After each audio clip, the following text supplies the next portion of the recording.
Hello everyone, welcome to RM classes. आज हम start करने जा रहे हैं chapter metals and non metals के एमसीक्यूज़। तो इस वीडियो में स्टूडेंट्स हम 20 एमसीक्यूज़ लेने वाले हैं और इस वीडियो में मैं ओनली वन करेक्ट ऑप्शन वाला ही क्वेश्चंस ले रही हूँ। बाकी जो मैंने 2 वीडियोस बनाए हैं उसमें आप देख सकते हैं असर्शन रीजनिंग कैसे करते हैं और more than one correct options भी होते हैं, तो उनको हम कैसे सॉल्व करते हैं। ठीक है, तो चलिए हम स्टार्ट करते हैं। बट बिफोर स्टार्टिंग मैं आपसे रिक्वेस्ट करूंगी, प्लीज़ अगर आप नए हैं चैनल में तो चैनल को सब्सक्राइब करिए और अगर आपको अच्छा लगता है अपने फ्रेंड्स के साथ भी ज़रूर शेयर करिए। और अगर अच्छा नहीं लगता है तो प्लीज़ कमेंट बॉक्स में लिखिए अपने सजेशंस, उनको डेफिनेटली मैं फॉलो करूँगी। तो चलिए स्टूडेंट स्टार्ट करते हैं। फर्स्ट क्वेश्चन है आपकी स्क्रीन पे।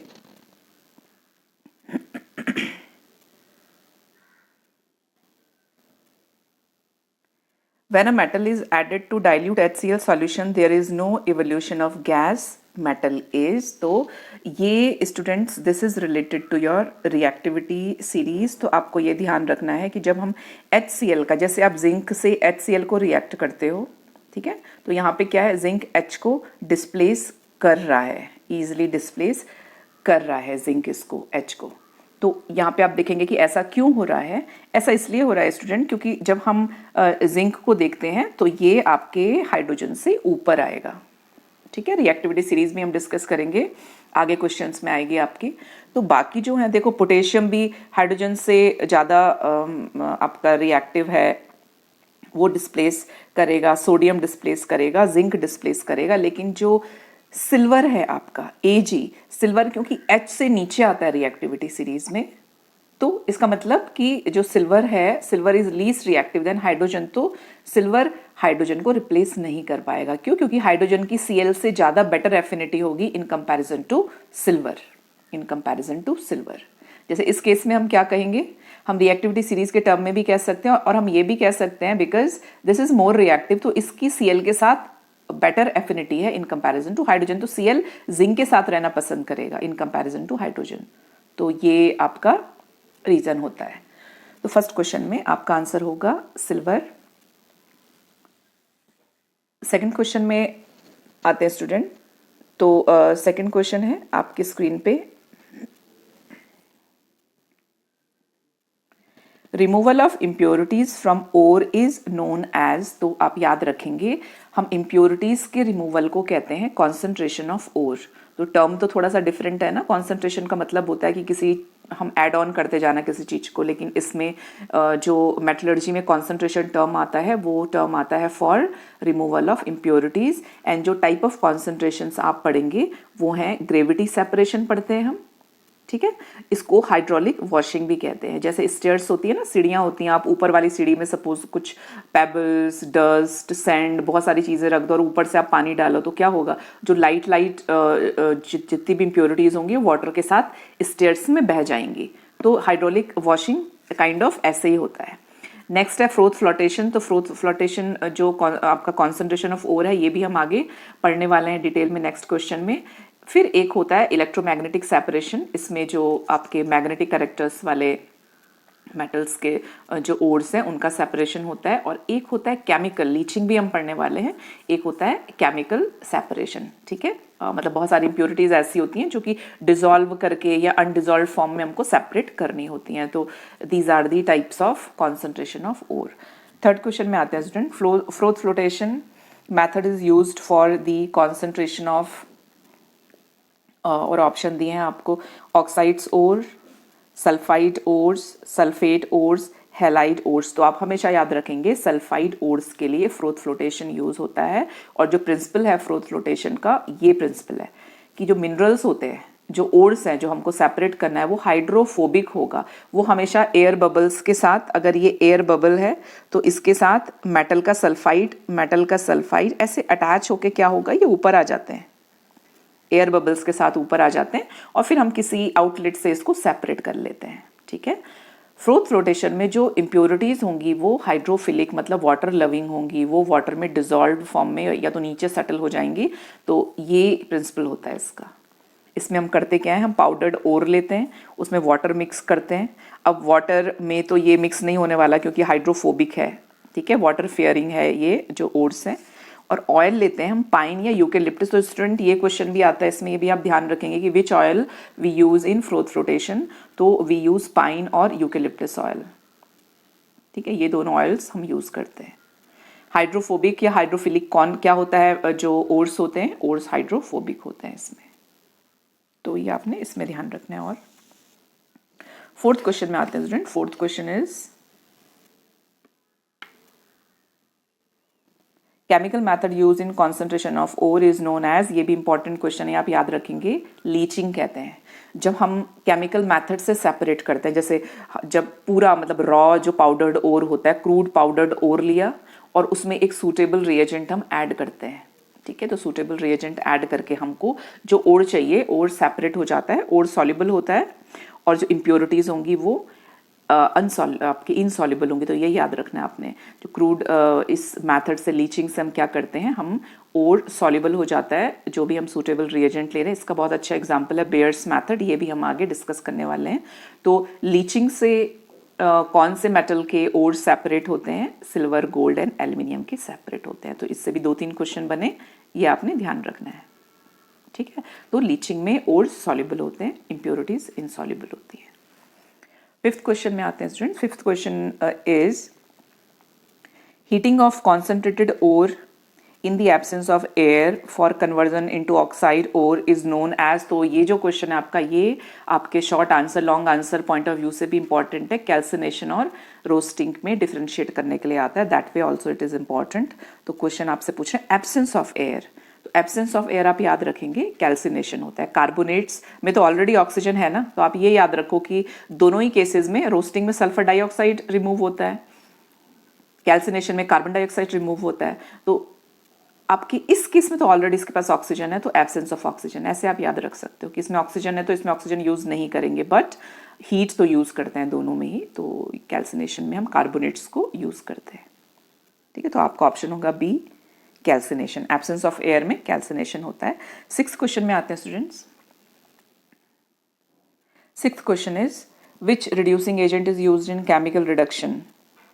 तो यहाँ पे आप देखेंगे कि जो रिड्यूसिंग एजेंट्स यूज होते हैं केमिकल रिडक्शन में स्टूडेंट्स सारे यूज होते हैं। कार्बन भी यूज होता है, कार्बन मोनोऑक्साइड भी यूज होता है, एल्युमिनियम भी यूज होता है। अब आप ये चेक करेंगे इसमें कि कौन किस किस में, अगेन ये भी आपके 1 मार्क 2 मार्क का क्वेश्चन बन के भी आ सकता है।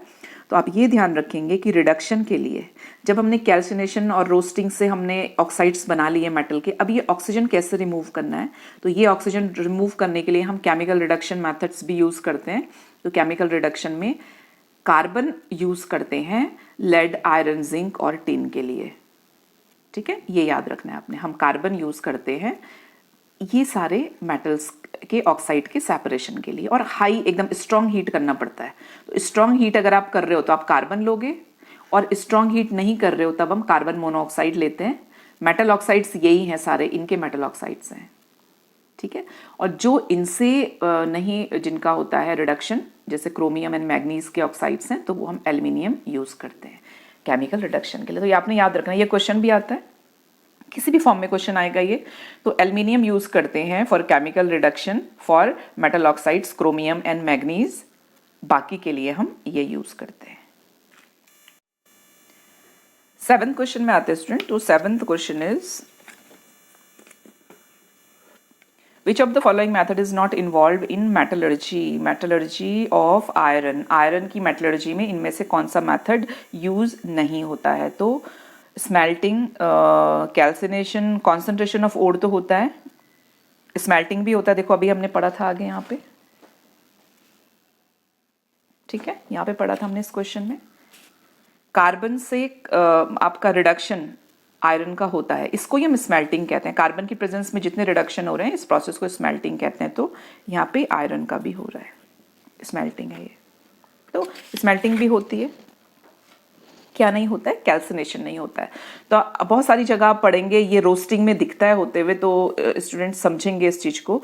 एक्चुअल में आपकी आयरन की ऑक्साइड, मतलब आयरन के ओर्स का नहीं होता रोस्टिंग या कैल्सिनेशन, क्योंकि ऑलरेडी जो उसका ऑक्साइड होता है वो हायर स्टेट में होता है, फर्दर उसका ऑक्सीडेशन नहीं हो सकता। ऑलरेडी आयरन +3 स्टेट में होता है। अब कितना लूज करेगा वो इलेक्ट्रॉन, उससे आगे नहीं करता यूज वो।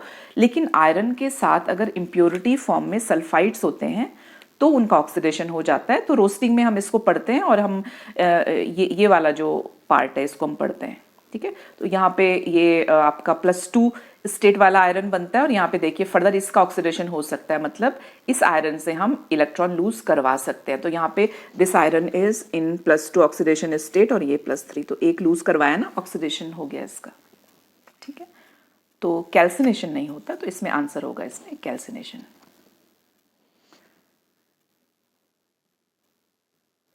एट्थ क्वेश्चन देखेंगे स्टूडेंट। तो एट्थ क्वेश्चन है,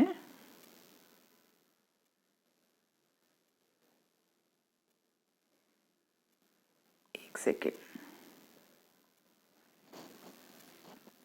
eighth is which reagent is used in bears process. ये भी क्वेश्चन आता है, ठीक है, बेयर्स प्रोसेस में। और बहुत इसका इजी आंसर है कि ये सोडियम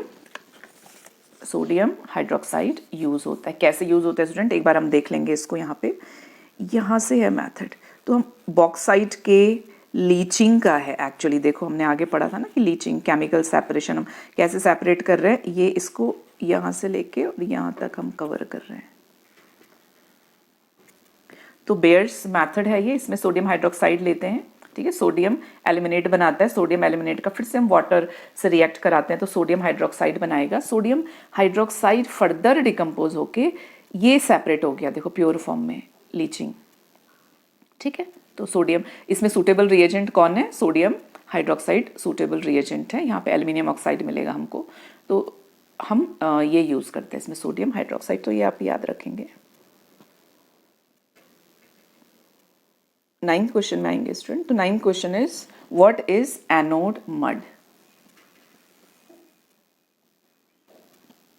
तो 9th question is what is anode mud. तो एनोड मड क्या होता है, एनोड मड होता है impurities collected at, अभी समझाएंगे इसको, impurities collected at anode in electrolysis during purification of metal। तो मेटल के प्यूरिफिकेशन में जब एनोड में हम क्या करते हैं, एनोड लेते हैं हम इम्प्योर वाला, यहाँ पे आप देख लेंगे, एनोड लेते हैं हम इम्प्योर कॉपर का, ठीक है। और जो प्योर वाला होता है, ये भी क्वेश्चन आता है कि प्योर वाला जो पार्ट होता है वो हम क्या लेते हैं, तो हम कैथोड लेते हैं। और जो इलेक्ट्रोलाइट होता है वो जो मेटल का हम प्यूरिफिकेशन कर रहे हैं उसके ही इलेक्ट्रोलाइट होते हैं, उसका सल्फेट होता है। तो यहाँ पे कॉपर सल्फेट होगा, ठीक। एक बार रिपीट करती हूँ। और एनोड मड होता है आपका इम्प्योरिटीज जो एनोड पे कलेक्ट होती हैं। क्यों, क्योंकि एनोड हमने ऐसे इम्प्योरिटी वाला मीन्स अगर हम कॉपर को सेपरेट कर रहे हैं तो हम एनोड यहाँ पे कॉपर का लेंगे और यहाँ पे प्योर कॉपर का कैथोड लेंगे, ठीक है।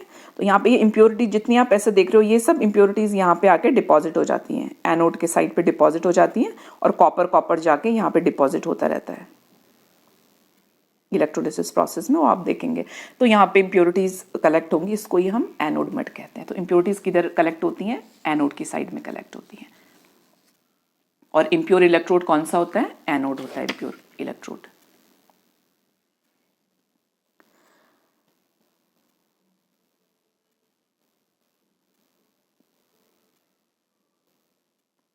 टेंथ क्वेश्चन देखेंगे स्टूडेंट। तो 10th क्वेश्चन में है which of the following pairs will give displacement reaction. तो 10th क्वेश्चन में हम थोड़ा सा रिएक्टिविटी सीरीज का भी देखेंगे कि जिंक सल्फेट, देखो जिंक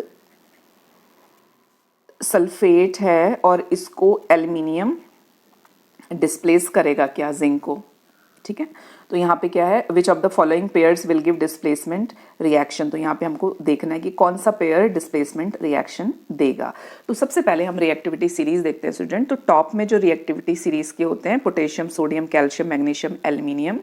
तो यहाँ पे ये जो टॉप में है, ये आपके सारे जो एलिमेंट्स हैं, these are most reactive element, ठीक है। उसके बाद आता है यहाँ आपके उसके बाद आएगा, मैं यहाँ पे लगा देती हूँ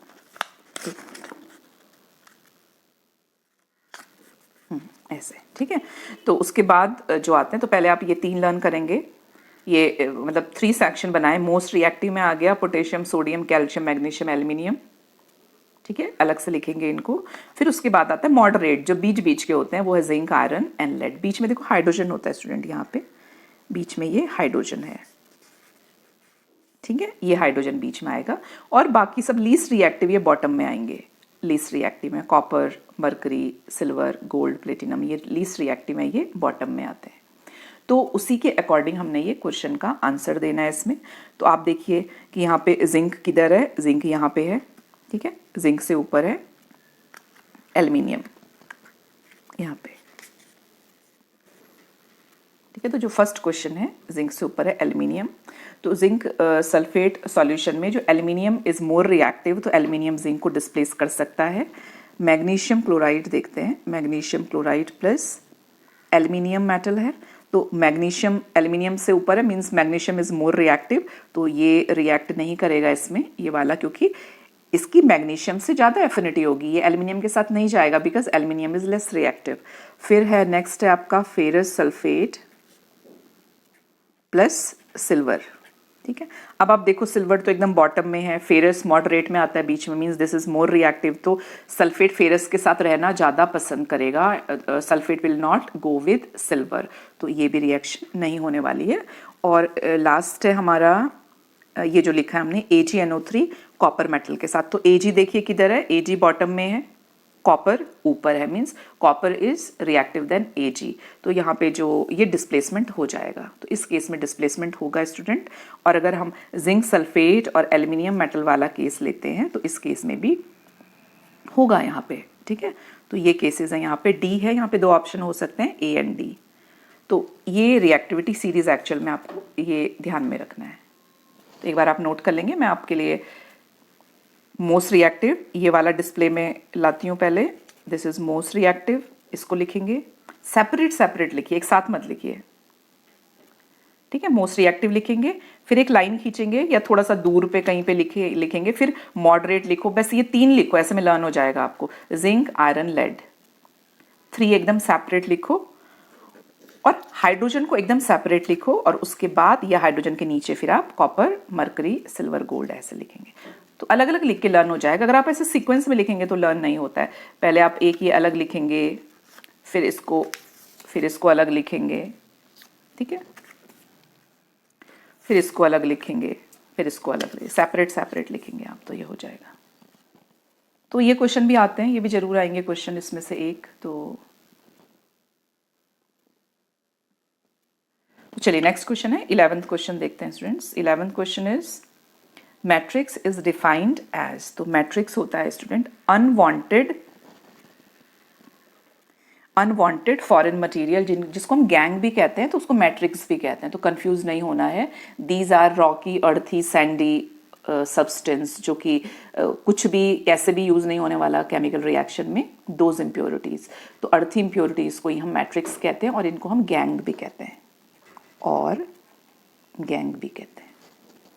12th question is aluminium is used in thermite welding because, अब इससे भी क्वेश्चन आता है, थर्माइट वेल्डिंग से क्वेश्चन आते हैं बहुत सारे टाइप ऑफ क्वेश्चंस मिलके कि यहाँ पे देखो आयरन का, आप देख रहे हो ना, आयरन ऑक्साइड का रिडक्शन भी कर रहा है एल्युमिनियम, तो थर्माइट वेल्डिंग जो होती है वो आयरन ऑक्साइड के एक तरीके से रिडक्शन के लिए भी होती है। तो ये भी क्वेश्चन आता है कि आयरन ऑक्साइड को एक तो हम स्मेल्टिंग से भी इसका रिडक्शन करते हैं, और एल्युमिनियम भी करता है इसका रिडक्शन, वो थर्माइट वेल्डिंग में काम आता है, क्योंकि ड्यूरिंग द रिएक्शन बहुत large amount of heat produce होती है, तो ये रीज़न है आपका।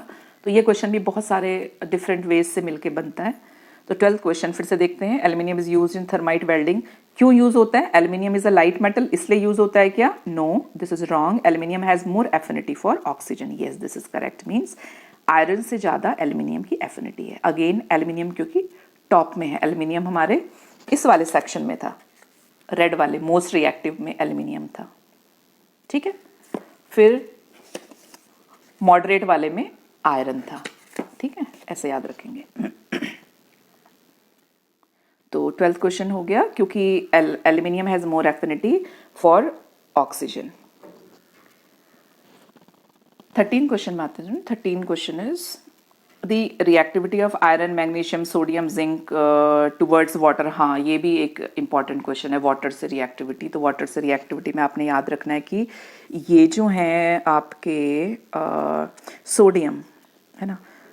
सोडियम जब रिएक्ट करता है वाटर से तो कैसे रिएक्ट करता है, विगरसली रिएक्ट करता है, बहुत large amount of heat produce होती है, ठीक है, ये एक्सप्लोजिव रिएक्शन है। उसके बाद नंबर आता है मैग्नीशियम का, तो मैग्नीशियम नॉर्मल नहीं हॉट वाटर के साथ रिएक्ट करता है और ये मैग्नीशियम ऑक्साइड के ये बबल्स बन के बाहर निकलता है।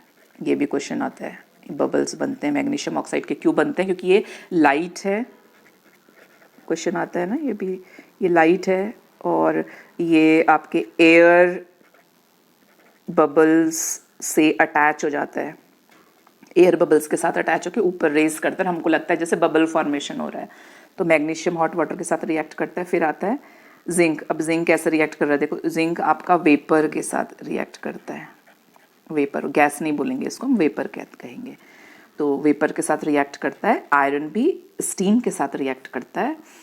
और कॉपर, सिल्वर, गोल्ड अगर आपसे पूछते हैं तो ये बिल्कुल भी रिएक्ट नहीं करते हैं, किसी भी फॉर्म में ये रिएक्ट नहीं करते हैं। तो रिएक्टिविटी ऑर्डर है वो ये है वाटर के साथ। सोडियम विग्रसली रिएक्ट करता है, मैग्नीशियम हॉट वाटर के साथ रिएक्ट करता है, जिंक आपके स्टीम के साथ रिएक्ट करते हैं, ये दोनों के दोनों जिंक एंड आयरन स्टीम के साथ रिएक्ट करते हैं। कॉपर, सिल्वर, गोल्ड बिल्कुल भी रिएक्ट नहीं करते। सो this is the order. 14 question देखते हैं स्टूडेंट। 14 क्वेश्चन है कि जो आपको ऑप्शंस दिए हुए हैं उनमें से कौन सबलाइम होता है। तो सब्लिमेशन आयोडीन का होता है, ये आप याद रखेंगे। आयोडीन एक आपका पर्पल वॉयलेट कलर का क्रिस्टल है और इसमें सब्लिमेशन होता है। 15 क्वेश्चन इज, ये भी इंपॉर्टेंट क्वेश्चन है क्योंकि एक एक्वस सॉल्यूशन से इलेक्ट्रोलिसिस होता है और एक होता है आपका फ्यूज्ड, मतलब मॉल्टन स्टेज में सोडियम क्लोराइड को मेल्ट करते हैं और तब इलेक्ट्रोलिसिस जो प्रोसेस होती है उससे जो होता है उससे हमको सोडियम मिलता है, ठीक है, ये याद रखेंगे। एक्वस से नहीं, एक्वस सॉल्यूशन से नहीं, बल्कि फ्यूज्ड सोडियम क्लोराइड से हमको ये मिलता है, सोडियम मिलता है। और इसमें अगेन NaCl जब स्प्लिट होगा Na+Cl माइनस में, तो प्लस कैथोड पे आएगा, Na प्लस कैथोड पे आएगा, ये 2 इलेक्ट्रॉन गेन करेगा और 2 Na बनाएगा। Cl माइनस एनोड पे आएगा, एनोड पे एनायंस आते हैं, ये आपको ध्यान में रखना है। एनोड पॉजिटिवली चार्ज्ड इलेक्ट्रोड्स होते हैं, कैथोड नेगेटिवली चार्ज्ड होगा, ठीक है। तो पॉजिटिव है तो इस पे नेगेटिव चार्ज पार्टिकल्स आएंगे, नेगेटिव है तो पॉजिटिव चार्ज आएंगे, ये गेन करेगा, ये लूज करेगा और ये फॉर्मेशन होता है। ऐसे अंडरलाइन करके आप ओवरऑल रिएक्शन भी लिख सकते हैं, ये दोनों कैंसिल हो जाते हैं और ये रिएक्शन हमको मिलती है। 16 क्वेश्चन है स्टूडेंट्स कि आपको सिनेबार किसका ओर है, दिस इज द क्वेश्चन। तो सिनेबार आपको याद रखना है, cinnabar is sulphide of mercury, इसका ये ओर है।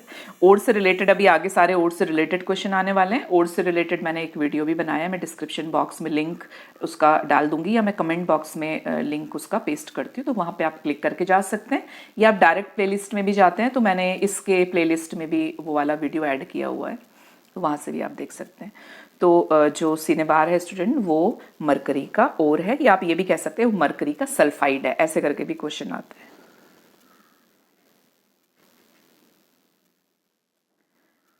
नेक्स्ट क्वेश्चन है 17 question is among the following statements the incorrect one is. तो इनकरेक्ट देखना है हमको, इसमें से कौन है इनकरेक्ट। तो जो क्वेश्चन है वो है कि कैलामाइट एंड सीडराइट आर कार्बोनेट्स। तो स्टूडेंट देखेंगे कैलामाइट क्या है, जिंक का कार्बोनेट होता है और सीडराइट आयरन का कार्बोनेट होता है, तो ये करेक्ट है, ठीक है, दिस इज करेक्ट। बी है, हमको इनकरेक्ट फाइंड करना है क्योंकि argentite and cuprite are oxide. तो argentite and cuprite are, argentite नहीं, अर्जेंटाइट सल्फाइड होता है सिल्वर का, अर्जेंटम क्या होता है, सिल्वर होता है, तो सिल्वर का सल्फाइड होता है अर्जेंटाइट, एंड क्यूपराइट ऑक्साइड होता है कॉपर का, तो ये वाला रॉन्ग है statement. So this is the answer. C में देखेंगे कि सी लिखा है जिंक ब्लेंड, तो जिंक सल्फाइड होता है, और जो पायराइट्स होते हैं वो भी सल्फाइड होते हैं, आयरन के सल्फाइड है। इसको फूल्स गोल्ड भी कहते हैं स्टूडेंट्स, क्योंकि ये गोल्ड कलर का होता है, गोल्डन कलर का, ऐसा लगता है जैसे गोल्ड है, तो इसको फूल्स गोल्ड भी कहते हैं, ठीक है। तो ये दोनों सल्फाइड है, तो ये स्टेटमेंट भी करेक्ट है। डी वाला चेक करते हैं, malachite and azurite are ores of copper, तो थोड़ा सा इस पे ध्यान देंगे। तो ये देखेंगे स्टूडेंट, इसमें मेलाकाइट भी कॉपर कार्बोनेट होता है, और एजुराइड भी copper carbonate with copper hydroxide होता है, copper carbonate with copper hydroxide होता है। तो दोनों केसेस में आपके सेम फार्मूला होता है, बस ये डिफरेंस होता है कि इसमें कॉपर कार्बोनेट और ये है, इसमें 2 मॉलिक्यूल्स ऑफ कॉपर हाइड्रोक्साइड होता है, और ये जो है एजुराइड ब्लू कलर का होता है, मेलाकाइट ग्रीन कलर का होता है। बाकी आप फार्मूला इनका एकदम सेम है। तो both are ores of copper, तो ये भी करेक्ट है। तो रॉन्ग क्या था हमारा, बी वाला स्टेटमेंट रॉन्ग था। 18 क्वेश्चन देखेंगे स्टूडेंट। तो 18 question is which ore contains both iron and copper. Interesting, अच्छा क्वेश्चन है ये भी। तो कैल्कोपायराइड भी कहते हैं इसको, ठीक है, कैल्कोपायराइड भी कहते हैं। तो कैल्कोपायराइड में आपके कॉपर भी होता है और आयरन भी होता है, तो आप इसको याद रखना है। यहाँ पे इसको कॉपर पायराइड भी कहते हैं, कैल्कोपायराइड भी कहते हैं, कॉपर पायराइड भी कहते हैं। तो इसमें दोनों होता है। क्यों? क्योंकि बाकी ऑप्शंस देखिए, देखो क्यूपराइड क्या होता है, कॉपर का ऑक्साइड होता है। कैल्कोसाइट आपका कैल्कोसाइट होता है, कॉपर का सल्फाइड होगा। एंड मेलाकाइट, तो मेलाकाइट तो आपको याद रखना है, ऊपर भी हमने पढ़ा था, malachite is copper carbonate and copper hydroxide. Malachite ये जो फार्मूला है आपका, ये कॉपर के करोजन का फार्मूला भी है। तो जब कॉपर करोड होता है तो वो कार्बोनेट्स भी से भी रिएक्ट करता है, कार्बन डाइऑक्साइड से भी रिएक्ट करता है, और वाटर मॉइस्चर से भी रिएक्ट करता है। तो यही फार्मूला बनाता है, और ये और भी है मेलाकाइट। 19 क्वेश्चन देखते हैं। The slag obtained during the extraction of copper from copper pyrites तो is composed mainly of. Okay, ये भी देखो इंटरेस्टिंग क्वेश्चन है, और इससे भी 1-2 क्वेश्चंस बनेंगे। तो कैसे बनेंगे वो हम देखते हैं। तो क्वेश्चन में आपसे पूछ रहा है कि जब हम कॉपर पायराइड से कॉपर का एक्सट्रैक्शन करते हैं तो स्लैग फॉर्मेशन होता है, तो वो स्लैग क्या होता है, दिस इज द क्वेश्चन। तो कॉपर पायराइट किसका ओर है, वैसे कॉपर का ओर है। आयरन भी होता है इसमें, थोड़ा सा होता है आयरन का पार्ट। इसमें जो इम्प्योरिटीज होती हैं वो आयरन ऑक्साइड इम्प्योरिटी के फॉर्म में इसके साथ अटैच होके आता है। तो अब इसमें जो स्लैग फॉर्मेशन कौन सा होगा, तो ये देखेंगे स्टूडेंट्स कि जो आयरन ऑक्साइड इसके साथ अटैच्ड होके आएगा, कॉपर पायराइट के साथ इम्प्योरिटी के फॉर्म में अटैच होके आएगा, तो इसका कैसा नेचर है, बेसिक। मेटल का ऑक्साइड है ना ये, तो this is basic in nature. तो बेसिक इम्प्योरिटी को हम किससे सेपरेट करते हैं, किसमें रिएक्ट और डिसॉल्व करते हैं, एसिडिक फ्लक्स में, ठीक है, एसिडिक फ्लक्स में करते हैं। तो एसिडिक फ्लक्स जो मोस्ट कॉमन फ्लक्स है वो है सिलिकॉन ऑक्साइड। तो silicon oxide is acidic flux, ये बेसिक इम्प्योरिटी को अपने साथ अटैच करके ले जाता है, इसको हम स्लैग कहते हैं। तो एक क्वेश्चन ये बन सकता है कि कॉपर पायराइट के लिए हम कैसे फ्लक्स लेंगे, एसिडिक या बेसिक, तो हम एसिडिक फ्लक्स लेंगे क्योंकि बेसिक इम्प्योरिटी है। और एक क्वेश्चन ये बन सकता है कि स्लैग क्या होता है, तो स्लैग होता है आपका इम्प्योरिटी प्लस फ्लक्स का कॉम्बिनेशन। इम्प्योरिटी और फ्लक्स दोनों आते हैं इसमें स्लैग में। फ्लक्स होता है एक ऐसा रिएजेंट जो कि इम्प्योरिटीज को सेपरेट करता है, केमिकली सेपरेट करता है। तो this is the question. 20th question देखते हैं, which metal is used as a reducing agent in smelting. तो बहुत अच्छा क्वेश्चन है, बहुत ट्रिकी है। देखो आप जल्दी से आप इसमें टिक करोगे कार्बन पे, but no, this is wrong. Smelting होता है कार्बन, ऑप्शन भी दे रखा है कार्बन, लेकिन क्वेश्चन क्या पूछा आपसे, विच मेटल।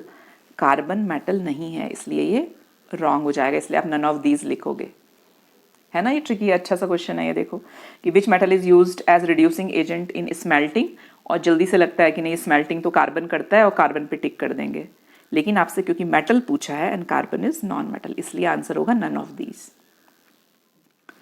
स्मेल्टिंग का एक एग्जाम्पल भी देख लेते हैं यहाँ पे, metal oxides are reduced to metal in the presence of carbon, इसको हम स्मेल्टिंग कहते हैं। इसका एक एग्जाम्पल है, जैसे आप टिन का ऑक्साइड को अगर इससे टिन सेपरेट करोगे तो ये ऐसे सेपरेट होता है, और हीट में होता है, स्ट्रॉन्ग हीट करना पड़ता है हमको ऑक्साइड को। तो ये 20 क्वेश्चंस कंप्लीट होते हैं स्टूडेंट्स यहाँ पे। आई होप ये आपको हेल्पफुल होगा। Thank you so much.